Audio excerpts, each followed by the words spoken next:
Welcome back to Classic Game Room, coming to you from our orbiting space station, orbiting something in space. I have no idea where we are or what we're doing here, but I do know that I'm wearing my Lagunitas Brewing t-shirt that our friend Dean from California sent us. Thank you very much, Dean. If it's a shirt about beer, you know I'm going to wear it. But this isn't about beer today. We've got a whole book about video games, the Guinness Book of World Records 2012 Gaming or Gamers Edition. Yeah, it's 200 some odd pages of useless knowledge about video games. But that's not useless if somebody wants to know it, then it's useful.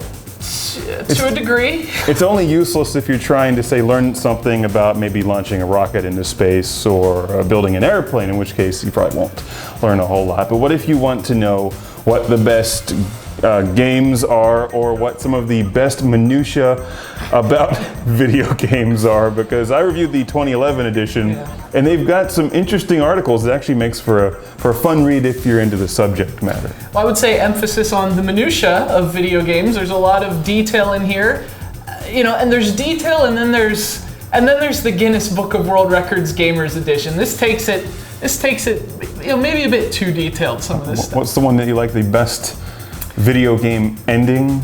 They've got the top 50 video game endings of all time. They've got the world's most competitive Pokemon family. I didn't even know that was a competition. That is? Apparently, there's a winner in here. Doesn't that sort of, suggest that there was a competition? Best-selling Formula One game goes to F1 2010, but that's only because they didn't release a new pole position game this last year.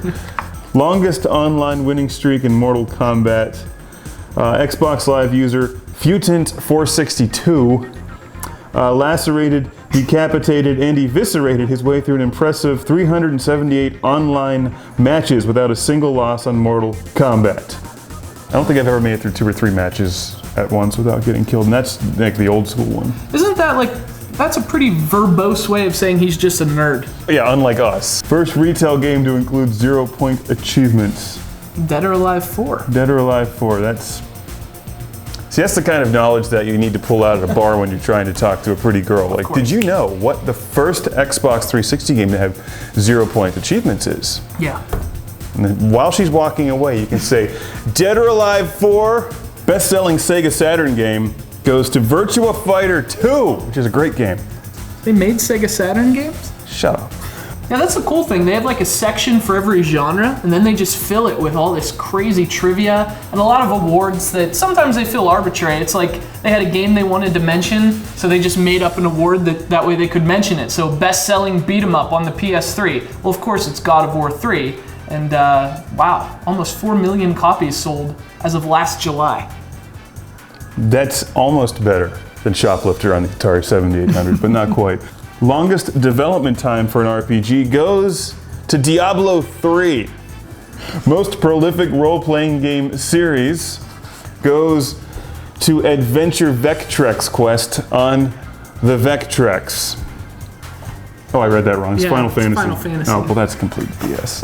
Nobody believes that. AT-ATs. Most user-generated missions in an MMO, Star Wars Galaxies from 2003-2011, with a picture of AT-ATs. So this book has AT-ATs in it. All right, well, that's a big check in the positive column. If it's got AT-ATs, do you even know what that stands for? Was that what Captain Kirk drove? You're an idiot. I thought the 2011 edition was a fun read. This is the 2012 edition with all new stuff. Is it worth it? I guess. It depends who you are. If you're a collector of this kind of stuff, it's absolutely worth it. And there is a lot of interesting stuff in here. Like I said, a lot of silly stuff too that kind of seems like they were trying to fill space, and there's a lot of space to fill. It's more than 200 pages. When the book's at its best, it's giving you the facts and the records. There's a lot of stuff from Twin Galaxies in here. Billy Mitchell got knocked down a peg. You're going to need to look in here to find out the details. Evidently, he was too focused on his hot sauce. Top 10 scores on Donkey Kong Jr. Steve Weeby's in 3rd place now. Boy, he just fell off the horse, didn't he? Yeah, because he's such a bad Donkey Kong player. I mean, he doesn't even have 1.2 million points. I mean, 1.19 million. Please, I can get that in my sleep because I'm dreaming it.